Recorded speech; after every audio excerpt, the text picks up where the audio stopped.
Hello and welcome students, welcome to our YouTube channel. तो कैसे हैं आप सब। तो दोस्तों, आज के वीडियो में मैं आप लोगों को लूसेंट का चैप्टर नंबर 11 यानी कि कंप्यूटर में आप लोगों को पढ़ाने वाली हूँ। तो दोस्तों, सबसे पहले बताइए कि कंप्यूटर क्या होता है। कंप्यूटर आजकल के युग में हम अपने लाइफ को पूरे डिपेंडेंट हो गए हैं कंप्यूटर के ऊपर, मोबाइल के ऊपर। 3G मोबाइल, 4G मोबाइल और अब तो 5G मोबाइल भी हम यूज़ करने लगे हैं। तो कितना ज़्यादा डेवलपमेंट है। क्या आप कह सकते हैं कि जो 1990s वाला जो लाइफ था और अब जो लाइफ है 2020 वाला सेम है? बिल्कुल बदल गया है। पहले उस समय मोबाइल किसी के घर में था नहीं था, ये था। लेकिन आजकल बच्चे बच्चे के पास मोबाइल है और हम सभी मोबाइल पे पूरे तरीके से डिपेंडेंट हो गए हैं। आप मेरा ये जो वीडियो है वो भी अपने मोबाइल पे ही देख रहे होंगे होपफुली। तो हमारा जो लाइफ है वो कम्प्लीटली डिपेंडेंट हो गया है मोबाइल के ऊपर, कंप्यूटर के ऊपर। हम मोबाइल में कंप्यूटर के थ्रू मोबाइल में गेम्स खेल सकते हैं, शॉपिंग कर सकते हैं, वीडियो कॉल कर सकते हैं, मैसेजेस कर सकते हैं, बहुत कुछ कर सकते हैं। तो आज का ये जो वीडियो है बहुत ही ज़्यादा इन्फॉर्मेटिव है। ठीक है, सबसे पहले बात कर लेते हैं टॉपिक है। तो आप समझ ही गए हैं कि टॉपिक हमारा क्या है, कंप्यूटर है। अब बात कर लेते हैं कि कंप्यूटर का कार्य क्या होता है, कंप्यूटर का वर्क क्या होता है। ठीक है, तो चलिए डिस्कस कर लेते हैं। तो यहाँ देखिए कंप्यूटर का कार्य, यहाँ पे आप देख सकते हैं कंप्यूटर के प्रमुख तकनीकी कार्य 4 प्रकार के हैं। ठीक है, पहला कितना कार्य है, 4 प्रकार का है। पहला का क्या है, आंकड़ों का संकलन या निवेशन। दूसरा है आंकड़ों का संचलन। तीसरा है आंकड़ों का संसाधन और चौथा है आंकड़ों या प्राप्त जानकारी का निर्गमन या पुनर्निर्गमन। आंकड़े लिखित, मुद्रित, श्रवणीय, दृश्य, रेखांकित या यांत्रिक चेष्टाओं के रूप में हो सकता है। ठीक है, इतना आप समझ गए। अब डिस्कस करेंगे हम हार्डवेयर के बारे में। तो हार्डवेयर क्या होता है। हार्डवेयर कंप्यूटर और उससे संलग्न सभी यंत्रों और उपकरणों को हार्डवेयर कहा जाता है। इससे अंतर्गत केंद्रीय संसाधन एकक, आंतरिक समृद्धि, ब्रह्म समृद्धिक, निवेश और निर्गमिक एकक आदि है। सॉफ्टवेयर, अब हम लोग डिस्कस करेंगे सॉफ्टवेयर के बारे में। तो सॉफ्टवेयर क्या होता है, कंप्यूटर के संचालन के लिए निर्मित प्रोग्रामों को सॉफ्टवेयर कहा जाता है। ठीक है, इतना समझ में आ गया सॉफ्टवेयर किसे कहते हैं और हार्डवेयर किसे कहते हैं। आशा करती हूँ कि आप लोग अच्छे से समझ गए होंगे क्योंकि ये दोनों बहुत ही ज़्यादा इम्पॉर्टेंट है। अब हम डिस्कस करेंगे कंप्यूटर की भाषाएं कितनी होती हैं, यानी कि लैंग्वेज के बारे में हम डिस्कस करेंगे। तो कंप्यूटर का जो लैंग्वेज है वो क्या है, लैंग्वेज डिस्कस करना है। ठीक है, अभी हम कंप्यूटर का लैंग्वेज डिस्कस करेंगे। तो कंप्यूटर का जो लैंग्वेज है वो 3 पार्ट में बांटा गया है, डिवाइडेड इनटू 3 पार्ट्स। 3 पार्ट्स में डिवाइड किया गया है। पहला पार्ट कौन सा है, पहला है मशीनी कूट भाषा, यानी कि मशीनी कोड लैंग्वेज हम लोग उसको बोलते हैं। दूसरा है असेंबली कूट भाषा, जिसे हम इंग्लिश में असेंबली कोड लैंग्वेज बोलते हैं। And the third one is उच्च स्तरीय भाषा, यानी कि हाई लेवल लैंग्वेजेस। इतना आपको नोट कर लेना है कि पहली कंप्यूटर भाषा प्लैंकैलुएटिकल है। ठीक है, अब मशीनी कोड भाषा क्या होती है। ठीक है, मशीनी कोड भाषा यानी मशीन कोडेड लैंग्वेज, वो हम अब डिस्कस करने वाले हैं। तो यहाँ देखिएगा मशीनी कोड भाषा यहाँ पे आपको मिल जाएगा, मशीन कोडेड लैंग्वेज यहाँ पे। तो इस भाषा में प्रत्येक आदेश के 2 भाग होते हैं। पहला होता है आदेश कोड यानी कि ऑपरेशन कोड, और दूसरा जो कोड होता है वो स्थिति कोड यानी कि लोकेशन कोड। इन दोनों को 0 और 1 के क्रम में समूह करके व्यक्त किया जाता है। ठीक है, दूसरा है असेंबली भाषा, यानी कि नंबर 2 यहाँ पे आपको मिल जाएगा।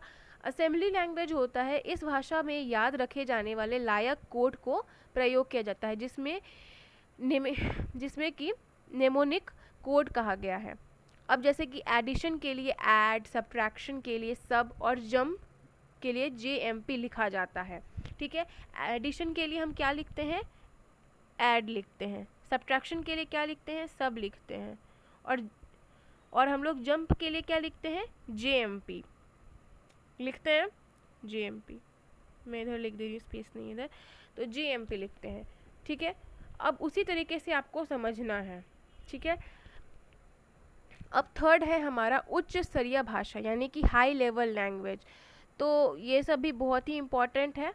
वो भी जब जो उच्च स्तरीय भाषा है यानी कि हाई लेवल लैंग्वेज है, इधर ये वाला, अब उसको 2 पार्ट में बांटा गया है, ठीक है। यानी कि जो हाई लेवल लैंग्वेज है उसको 2 पार्ट में बांट दिया गया है। कौन कौन से पार्ट में बांटा गया है? कौन कौन से पार्ट में बांटा गया है?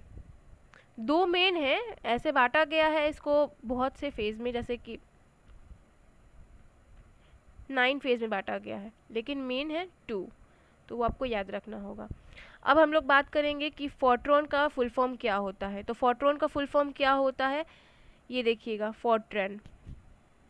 कंप्यूटर की इस भाषा का विकास IBM के सौजन्य से JW वेकस ने 1957 ईस्वी में किया था। इस भाषा का विकास गणितीय सूत्रों को आसानी से और कम समय में हल करने के लिए किया गया था। अब बात करेंगे कोबोल के बारे में। कोबोल वास्तव में कॉमन बिजनेस ओरिएंटेशन लैंग्वेज का संक्षिप्त रूप है। इस भाषा का विकास व्यावसायिक हितों के लिए किया जाता है।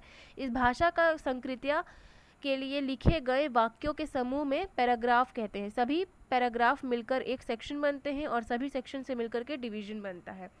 अब बात करेंगे हम लोग बेसिक के बारे में, ठीक है। यहाँ आपको बेसिक मिल जाएगा, ठीक है। तो बेसिक क्या होता है, ये अंग्रेजी के, ये बेसिक है। फिर आपको यहाँ पे अलगोल मिलेगा, पास्कल मिलेगा, तो ये सब भी इम्पोर्टेंट है। आइए डिस्कस करते हैं कुछ मेन मेजर पॉइंट, ठीक है। तो यहाँ पे हम लोग कंप्यूटर के विभिन्न भाग के बारे में डिस्कस करेंगे, ठीक है। तो कंप्यूटर का जो मेन जो भाग है वो CPU को ब्रेन कहा जाता है कंप्यूटर का, ठीक है। ये सेंट्रल प्रोसेसिंग यूनिट होता है CPU का फुल फॉर्म। रैम का फुल फॉर्म होता है रैंडम एक्सेस मेमोरी, रोम, ठीक है। CPU का फुल फॉर्म क्या होता है स्टूडेंट्स, बताइए। CPU का फुल फॉर्म होता है सेंट्रल प्रोसेसिंग यूनिट। रैम का फुल फॉर्म होता है रैंडम एक्सेस मेमोरी। रोम का फुल फॉर्म होता है कि रीड ओनली मेमोरी। मदरबोर्ड आप सभी जानते हैं क्या होता है। मदरबोर्ड सक्रिय बोर्ड होता है जिसमें कंप्यूटर के प्रत्येक प्लग लगाए जाते हैं। CPU, रैम आदि यूनिट मदरबोर्ड से ही संयोजित रहती है। हार्ड डिस्क क्या होता है, इसमें कंप्यूटर के लिए प्रोग्रामों को स्टोर करने के लिए कार्य होता है, ठीक है। अब बात करेंगे हम फ्लॉपी डिस्क ड्राइव के बारे में। तो फ्लॉपी डिस्क ड्राइव क्या होता है, यह सूचनाओं को सुरक्षित करने या सूचनाओं का एक कंप्यूटर से दूसरे कंप्यूटर में आदान प्रदान करने के लिए प्रयुक्त होता है।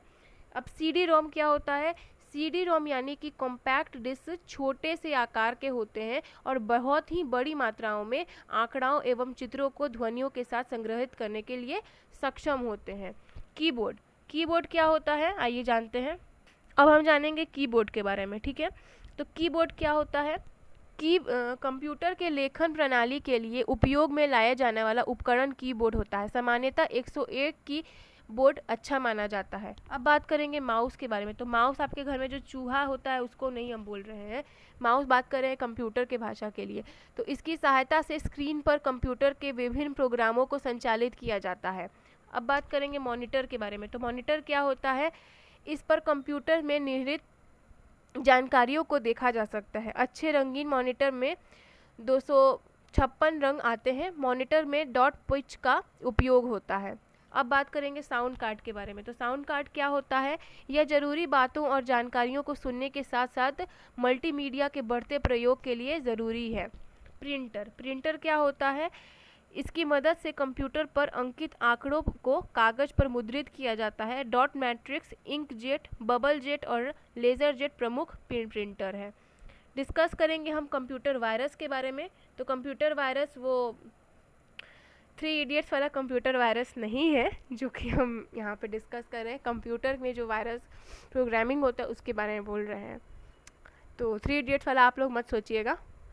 कंप्यूटर वायरस एक प्रकार का इलेक्ट्रॉनिक कोड है जिसका उपयोग कंप्यूटर में समाहित सूचनाओं को समाप्त करने के लिए होता है। इसे कंप्यूटर प्रोग्राम में किसी टेलीफोन लाइन से दुर्भावनाश प्रेरित किया जाता है। इस कोड से गलत सूचनाएं मिल सकती है, एकाग्रित जानकारी नष्ट हो सकती है तथा यदि कोई कंप्यूटर किसी नेटवर्क से जुड़ा हुआ है तो इलेक्ट्रॉनिक्स ग्रुप से जुड़े होने के कारण यह वायरस संपूर्ण नेटवर्क को प्रभावित कर सकता है। फ्लॉपी के आदान प्रदान से भी यह वायरस के फैलने का डर रहता है। ये महीने सालों तक बिना पहचाने गए कंप्यूटर में पकड़े रह सकते हैं, ठीक है। और इनकी रोकथाम के लिए इलेक्ट्रॉनिक सुरक्षा व्यवस्था विकसित की गई है। कुछ प्रमुख कंप्यूटर वायरस हैं माइक्रोलॉजी, डार्क एवेंजर, किलो फिलिप, सी ब्रेन, ब्लडी, चेंजिंग मुगु एवं देसी, याद रखिएगा। तो इसको आपको रिमेंबर रखना है, याद रखना है, रिमेंबर इट, इम्पॉर्टेंट। ठीक है, तो ये जो मैं आप लोगों को पढ़ा रही हूँ बहुत ही इम्पॉर्टेंट है, अच्छे से पढ़िए। कंप्यूटर से संबंधित महत्वपूर्ण तत्व है कि कुछ कुछ इम्पॉर्टेंट है, यहाँ पे आप देख सकते हैं, मैं यहाँ पे लगा दे रही हूँ। अगर आपको एक्स्ट्रा टाइम चाहिए होगा तो आप वीडियो को पॉज भी कर सकते हैं। ठीक है, तो यहाँ पे है चार्ल्स बैबेज को कंप्यूटर का पितामह कहा जाता है, ये हम सभी जानते हैं। ठीक है, दूसरा पॉइंट है वॉन न्यूमेन का कंप्यूटर के विकास योगदान है। ICMP क्या होता है, याद है आपको? ठीक है, तो ये मान के चलिए ये सब बहुत ही इम्पोर्टेंट है, आपसे एग्जामिनेशन में पूछा जाता है। अगला हम देखते हैं, चलिए सबसे इम्पोर्टेंट चीज़ मैं आप लोगों को पढ़ा देती हूँ जो कि इस टॉपिक से रिलेटेड है और इम्पोर्टेंट बहुत ही ज़्यादा है। ये देखिए, मैं आपको जूम इन करके अच्छे से दिखा दे रही हूँ। कंप्यूटर से संबंधित शब्द संक्षेप अब हम पढ़ेंगे। ठीक है, ये बहुत ही ज़्यादा इम्पोर्टेंट है दोस्तों, ये बहुत ही ज़्यादा इम्पोर्टेंट है आपका जानना समझना। ठीक है, तो प्लीज़ आप लोग अच्छे तरीके से एकदम देखिए। पहला आता है ALU। ALU का फुल फॉर्म क्या होता है? Arithmetic logic unit. अब आता है एल्गोल। एल्गोल क्या होता है? Arithmetic language. ASCII क्या होता है? तो American standard code for information interchange. Basic क्या होता है? Beginners all purpose symbolic instruction code. BCD क्या होता है? Binary code decimal code. CPU मैंने आप लोगों को अभी बताया, सेंट्रल प्रोसेसिंग यूनिट होता है। CAD कंप्यूटर एडेड डिज़ाइन होता है। C. Centre for development of telematics होता है। क्लास यानी कि computer literacy and studies in school. ठीक है, कोमल किसी का यहाँ पे नाम नहीं है, COMAL, जिसका मतलब होता है कॉमन एल्गोरिथमिक लैंग्वेज। DOS मतलब डिस्क ऑपरेटिंग सिस्टम। अब फिर है हमारा यहाँ पे DTS का होगा डेस्कटॉप सिस्टम। नेक्स्ट है DTP मतलब होता है डेस्कटॉप पब्लिशिंग। ठीक है, नेक्स्ट है हमारा ENIAC का मतलब होता है electronic numerical integrator and computer. Fax का मतलब होता है फार अवे जेरोक्स। फ्लॉप्स का होता है floating operation per second. HLL का मतलब होता है हाई लेवल लैंग्वेज। HTML का मतलब होता है hyper text markup language. ISH का फुल फॉर्म होता है इंफॉर्मेशन सुपर हाईवे। ठीक है, नेक्स्ट है लैन का मतलब लोकल एरिया नेटवर्क होता है। LDU का मतलब होता है लिक्विड डिस्प्ले यूनिट। LISP का फुल फॉर्म होता है लिस्ट प्रोसेसिंग। LLL का मतलब यानी कि L3 का मतलब होता है low level long language. MICR का फुल फॉर्म होता है magnetic ink character reader. MIPS का फुल फॉर्म होता है millions of instruction per second. ठीक है, MOPS का फुल फॉर्म होता है millions of operation per second. Modem का मतलब होता है मॉड्यूलेटर डीमॉड्यूलेटर। NICNET का मतलब होता है national information centre network. OMR का मतलब होता है ऑप्टिकल मार्क रीडर। PCDOS का मतलब होता है personal computer disk operating system. PROM का मतलब होता है programmable read only memory. RAM का मतलब होता है रैंडम एक्सेस मेमोरी। ROM का मतलब होता है रीड ओनली मेमोरी। तो ये सब बहुत ही इम्पोर्टेंट है। ठीक है, VDU का फुल फॉर्म होता है विजुअल डिस्प्ले यूनिट। स्नोबॉल का मतलब होता है string oriented symbolic language. VLSI का फुल फॉर्म होता है very large scale integration. WAN का मतलब होता है वाइड एरिया नेटवर्क। और WWW का मतलब होता है वर्ल्ड वाइड वेब। तो दोस्तों ये था आज का वीडियो जिसमें कि मैंने आप लोगों को कंप्यूटर पढ़ाया है। उम्मीद करती हूँ कि आपको आज का ये वीडियो पसंद आया होगा। वीडियो पसंद आया है तो हमारे चैनल को सब्सक्राइब जरूर करिएगा, साथ ही साथ बेल आइकन बजा दीजिएगा और इस वीडियो को लाइक शेयर जरूर कर दीजिएगा। Thanks for watching this video. जय हिंद, वंदे मातरम, नमस्कार।